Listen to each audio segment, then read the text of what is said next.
Welcome to Feminine Sexual Healing, the leading edge of personal growth and development. I'm your host, Amrita Grace. I know you're scared to be yourself sometimes. This world can be so blind. But if you take the chance to trust, start to open up. Hello and welcome to Feminine Sexual Healing. My name is Amrita Grace, and I'm the co-founder and director of the Sacred Feminine Mystery School and the award-winning best-selling author of Reclaiming Aphrodite, The Journey to Sexual Wholeness. I'm here with Mary Cromwell, who's going to be sharing with us about the topic of Mother Gaia as a spiritual being, our planetary caretaker. Mary is the founder and director of the Great Mother Love Way nonprofit. She's a humble servant to Mother Gaia and Mother's spiritual councils. As an internationally known Gaia mystic and high priestess, visionary, healer, and award-winning author, she's committed to birthing the new earth. Mare has studied with Native American elders for 26 years, and she's channeled 2 books, Messages from Mother, Earth Mother, and the Great Mother Bible. And she leads the 1,000 Goddesses Gathering Global Grid. I'm so happy to finally meet Mare face to face. I've been supporting the 1,000 Goddesses Gathering Global Grid for several years, and I'm delighted to have Mare on Feminine Sexual Healing. Welcome, Mare. Thank you. Thank you. Thank you. Thank you. And I'm so grateful to you for all your support of the 1,000 Goddesses Gathering Global Grid over the past few years. It's just been wonderful. I've really felt you as a sister friend there, just having my back and everything that we were doing. And it's really a treat to finally meet you virtually, but at least meet you and talk with you, on this level. Very much so for me as well. So this is a really big, beautiful, and amazing subject, and one very close to my heart and yours, I know, as well. So just for our listeners who may or may not know so much about this subject, how do you define who is Mother Gaia to you? Mother Gaia is our foremost mother, honestly. And she is our planetary caretaker. She's a very, very powerful spiritual being who plays an incredibly significant role on the planet. And she has been coordinating evolution with councils of spiritual beings, councils of beings from off planet, councils of beings here on Earth. And her role is just huge, absolutely huge. And I'm going to go into a little piece here, which is going to probably blow some minds, perhaps, or not. But we actually have a new mother, a new planetary caretaker who came in. It's kind of a long, convoluted story. I'll try to make it brief, but she came in to the planet 800,000 years ago. And from what I understand, we've had 6 different spiritual beings come in who are very, very powerful ones. They come from off planet. They play the role of being planetary caretakers. And planets all over the universe have planetary caretakers. We happen to live here on Earth on a very exceptional planet. It's a planet of incredible beauty and diversity, biodiversity. And it's a planet where we can evolve spiritually very fast. It's like a immersion training ground for our souls. But in the late summer of 2012, I wasn't sure if I was going to go into this. Mother saying, go ahead. Mother's talking to me all the time. This is part of my journey with her. I've surrendered to serve her. In the late summer of 2012, some very gifted light workers discovered a very powerful spiritual being who was trapped under the Central Valley in Costa Rica. And with the help of their spirit teams, they had significant spirit teams, they were able to get her released. And when she was released, a bridge collapsed in the valley. That's how much energy came forth. And the first thing she said to them once she was released was, can you find my partner, my divine masculine partner? Because spiritual beings have sacred union partners. And this couple again, with the support of their spirit teams, were able to find this divine masculine one who was off planet. He was actually blocked from coming in when this one came in, the divine feminine one came in. And when he came in, they basically disappeared for a couple of days. They didn't communicate with the humans. And when they emerged again to open up communications, they had given birth to a child, which spiritual beings can do. This is kind of wild stuff. I didn't know this, but this is very much what happens also in the spiritual realms. And only a couple months later did this divine feminine one, who was the one who was released, tell these humans that she was actually here on Earth to be our planetary caretaker. She had come in 800,000 years before, and she was phasing into her role without her partner, which was very hard for her. For 3,000 years, she was phasing into her role, and then she got trapped. And this is where there's a lot of interaction between extraterrestrials, denser beings, and the history of the planet. And they trapped her and they put her way down deep in the Earth's crust, and they basically were enslaving her for her energy because she was so powerful. So Mother, I just say Mother, is the most beautiful, beautiful love. She holds all of us in her heart. She's calling for all the humans to reconnect with her, as humans were thousands and thousands of years ago. All two-leggeds were very sacredly connected to Mother. My role with her, or my path with her, was I was diagnosed with lymphoma in late May of 2012, and I'd already made a commitment to an Algonquin medicine man to meet him for a ceremony that Gaia had asked the two of us to do. And this is with the former planetary caretaker, who I was calling Earth Mother. He was referring to her as Gaia. And she requested that the two of us do a ceremony in early May. He contacted me. I said, of course, I'll do that. I already knew that, my life is to serve Mother. I'd been environmentalist. I'd been sitting with a Cherokee teacher. My life was all about the environment and Mother. So then I was diagnosed with lymphoma right at the end of that May, and I was freaking out. And I still knew I had to be at this ceremony. And one of the things that she had said to this medicine man when she made the request in early May was this was going to be healing for her. And we didn't know what that meant. And I have a better sense now of what that may have meant. Right before the ceremony, he said, I'm going to be bringing Gaia's energy and consciousness into your energy body, but I don't know how you're going to disconnect. And in the moment, I'm like, I'm not worried. Whatever's meant to happen is going to happen. And right at the end of the ceremony, she started talking to me so clearly, like, you're hearing me. And she said, if you surrender to me to the extent I'll ask you to surrender, I will help you heal from the cancer without the doctors.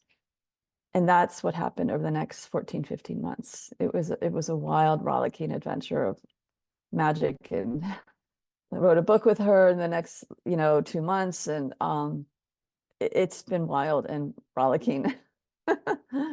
Oh my gosh, Mare, that's an incredible story.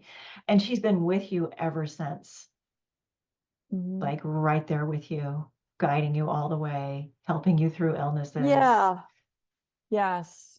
I mean, my car went an extra 110 miles on full a week after that ceremony because Mother called me to the ocean to do ceremony there. And when I filled my car up, and I was living in Maryland, I just went to Chincoteague and Assateague on the Atlantic coastline. I filled my little car up, and it stayed on full for 110 miles. And I was going, oh my God, no, what is this really weird? And I was worrying because I thought, I'm gonna have to go to the mechanics. I'm living off my savings right now. I'd actually started a whole other book on the divine feminine at that time. And then it started to go down normally after this 110 miles. And I said to Mother, you must be doing this. She said, this is so you know I'm taking care of you. Trust me, trust me. So it's been this huge trust leap because there's been lots of adventures. There's lots. Yes, yes, yes. Why is it so important for people to be aware of her and to come back home to her? Well, in the Western society, we have forgotten. We have lost our wisdom of how to live on the planet in a way that is balanced, harmonious, sacred, and recognizing that we are, I call it the web of love. It's not just the web of life, it's the web of love. We have forgotten our connection. A lot of people are waking up to this, but I mean, all you need to do is look at what we've been doing in the environment, the news about all the we don't even know how to take care of ourselves as a population and being in harmony with ourselves. There's a lot happening on the planet right now. Things are getting more and more exponential as far as the earth changes. I call this a time of great healing. Mother's like, yes, this is a time of great healing. It's the time for her to really start to heal. And she understands fully how it is we got so disconnected from her, and it's not really our fault. As humans, we've been heavily influenced by denser beings from the spirit realms, from off planet. Earth was always meant to be a galactic outpost of spiritual consciousness. It was always meant to be a planet of not just incredible beauty and biodiversity, but really high frequency love. And this has been blocked numerous times over the millions and millions of years, from what I understand. And there are also minerals here that ET groups want. It's a very complicated story, but because we have gotten so away as a modern Western society, or postmodern now, from the wisdom, we have to come home. We really don't have a choice.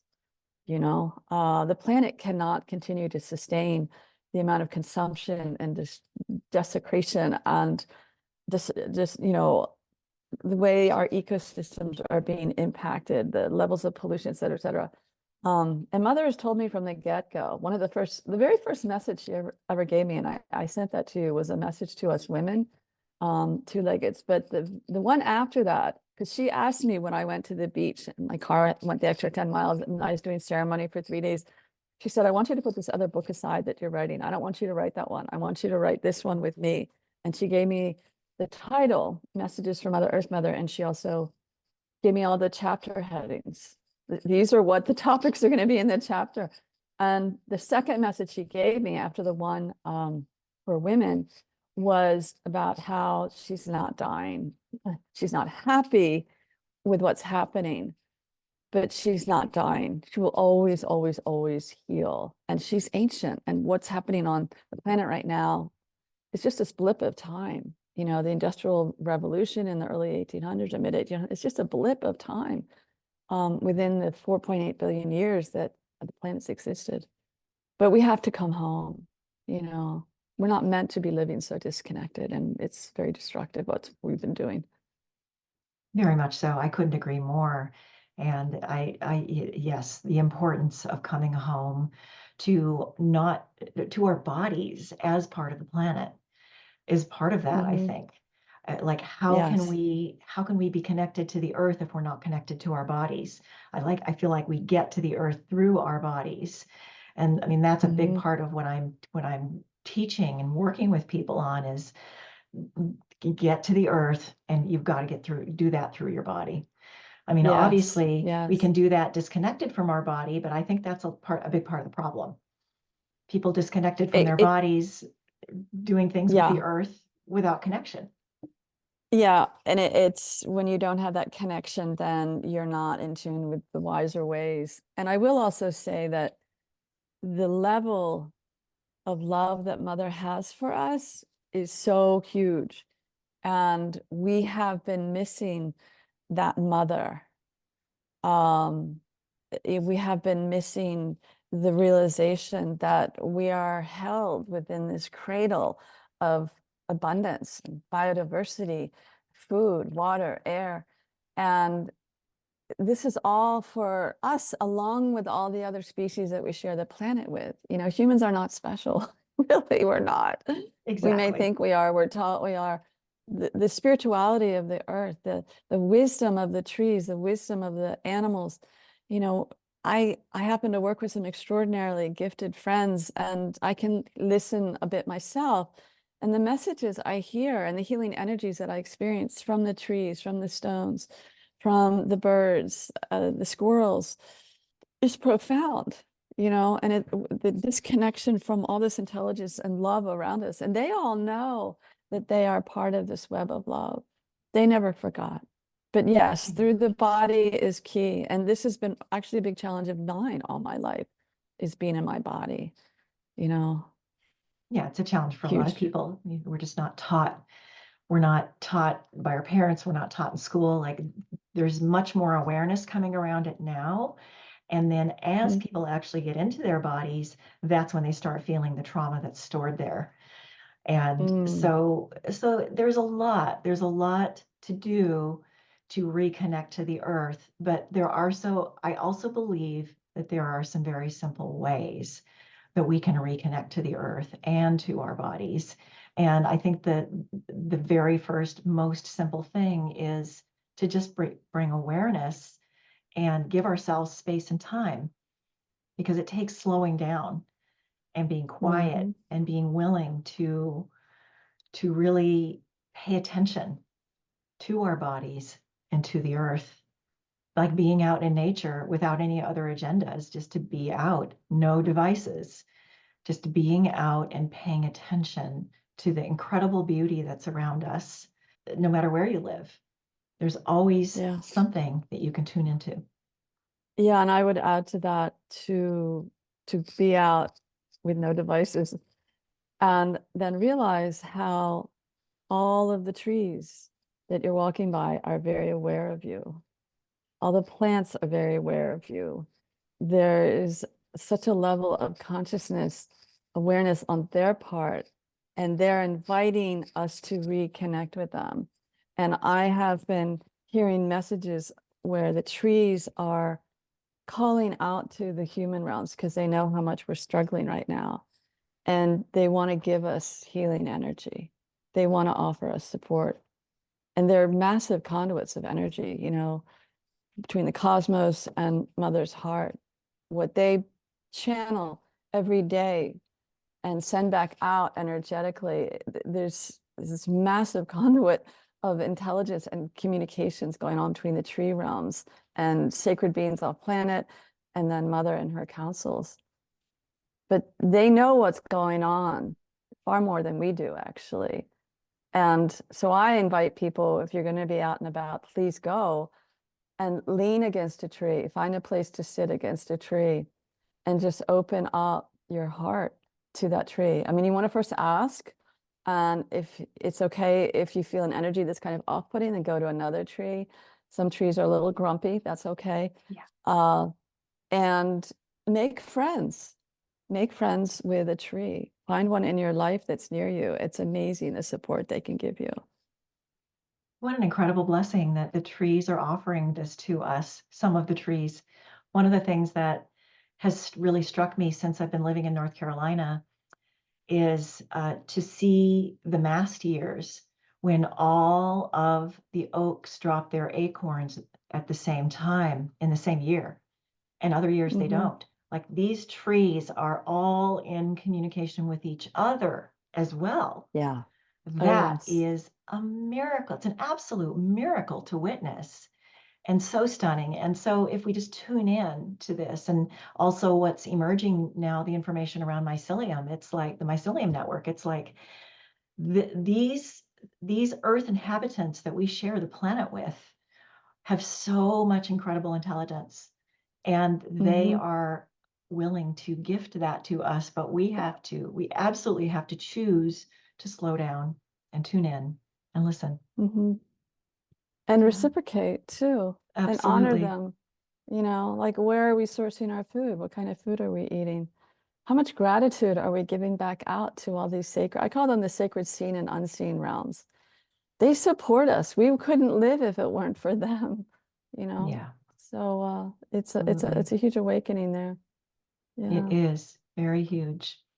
I want to just go in a slightly different direction now and talk about this incredible video of yours that I watched in preparation for our conversation today, called Mary Magdalene, Teachings, Caution, and Initiation. I don't even know how I found my way to it. I know how I found my way to it. I went to your Facebook page and scrolled down a bit as I was just kind of tuning into you. And I found that video, and it was an incredible video where I felt like I was right there with you and with Mary as she was talking with you. Like I was receiving the energy as if I were there right in the moment. And I just loved it. I wonder if there's anything that you would like to bring forth about that or around that subject. Oh, I would be honored to. She is coming forward right now.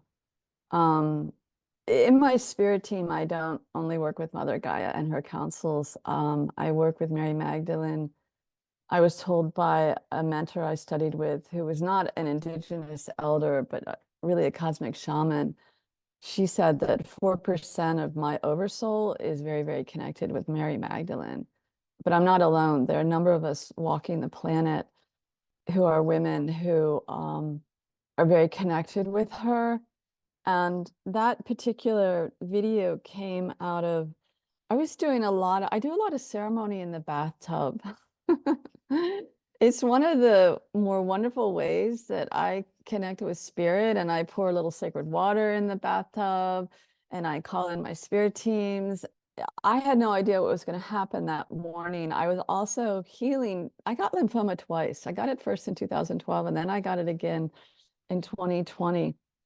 The second time I got it, I had to go through a little bit of chemo, I did 2 rounds. They wanted me to do 6, and I was being very guided by Mother. And she said, this is just a bump in the road. You have a lot more work to do here on the physical planes. I said, okay, I'm healing. But in the process of taking a few months off to focus on the healing, do some chemo, work with a gifted naturopath, etc., I was doing a lot of baths.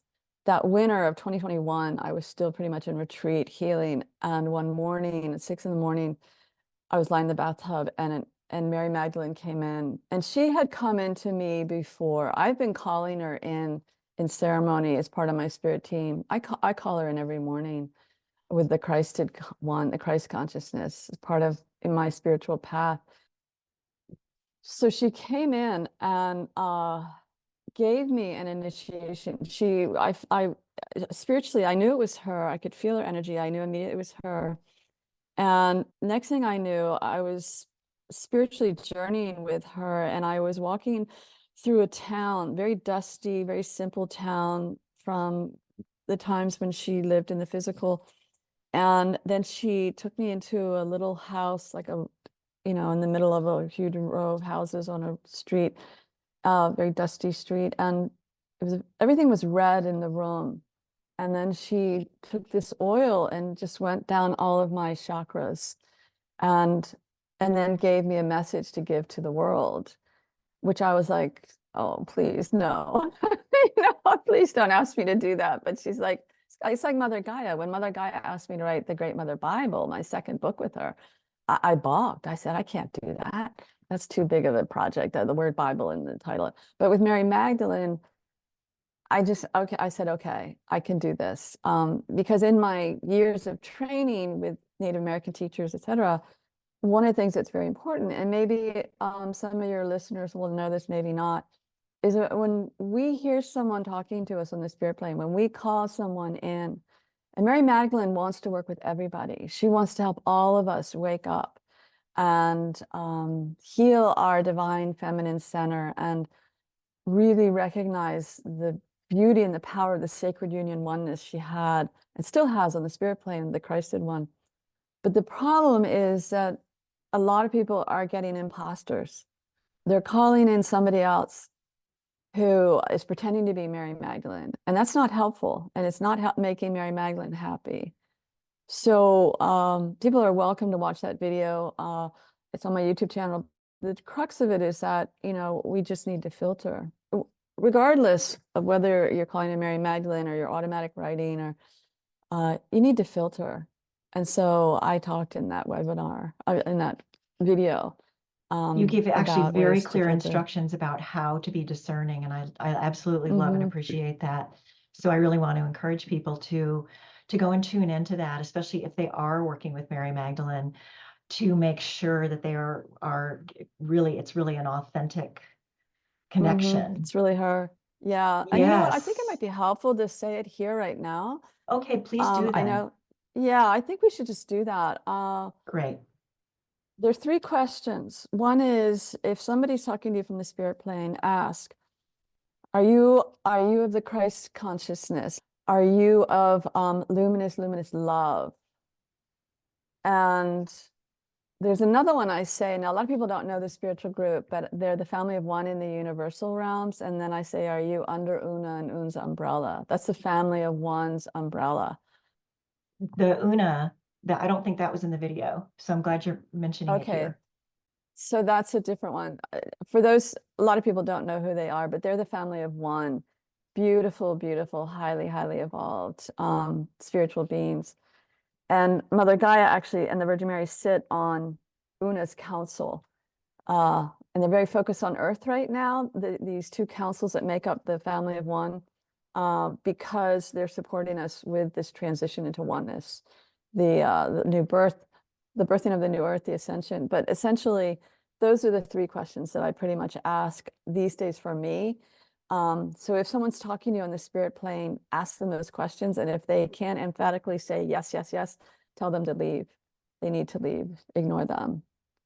Yeah, that's how you would filter then if you want to work with Mary Magdalene, because she, of course, would say yes, yes, yes, hugely.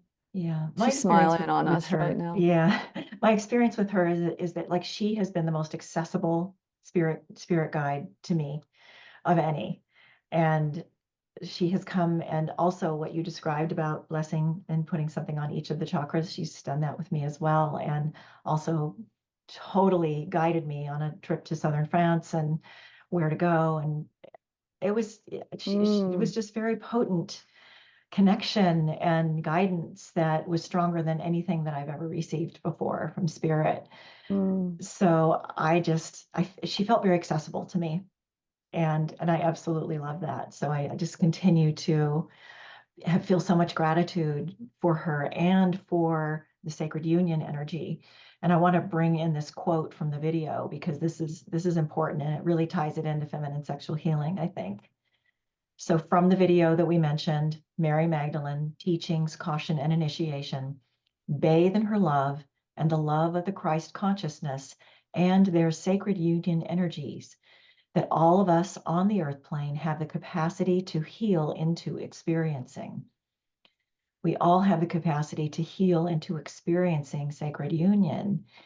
And I think that this is really has a lot to do with coming into our bodies, being willing to process what has been stored in our bodies, not just from this life, but from other lives, and the generational stuff that's been handed down that's in our cells, that and just the cultural and religious impacts that from this life and other lives as well, that we really have an opportunity to, in this accelerated time of healing on this planet right now, to work through these things at an accelerated rate and be able to hold more light energy in our bodies and for the earth. Yeah. Oh, yes. You know, and I'm listening to you, Amrita, and your work is so powerful and so needed. And I'm celebrating all of the people, all of us who are committed to our healing. And, you know, I have my own journey. I have my own history of being really shut down and afraid and not feeling safe. And it was interesting because this is where you and I were talking before we started the recording. It's like meeting you and knowing the work that you do and feeling your powerful, beautiful healing energy is like a reminder to me that I have so much more to do to surrender and open up and release. And it's not that anything happened to me this lifetime, but I've had several gifted healers say to me that the past 5 times I've been a woman, I was terribly abused. I was really abused. And I'm at this place now in my spiritual journey where I recognize that I chose that. I chose those experiences because I was punishing myself.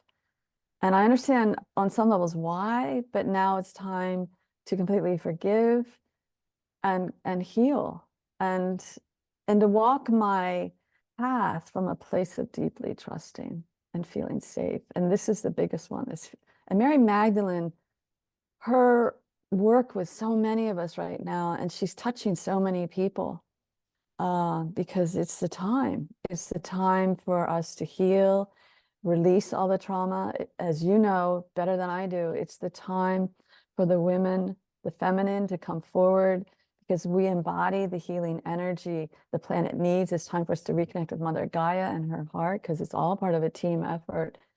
And more than anything, I look forward to when we can all walk on the planet as beloved, beloved children of Mother, Mary Magdalene, the Virgin Mary, and know that we're safe. Know that we're safe. I love that. That's really, I think that's really just such a basic need that we have as humans, and especially as women. We want to feel safe. We want to feel safe in our relationships. We want to feel safe in our homes, and we want to feel safe in our bodies. Yes. Yeah, Yes. yeah, it's beautiful. So as we come to a close here, is there anything more that you would like to bring in closing to our listeners?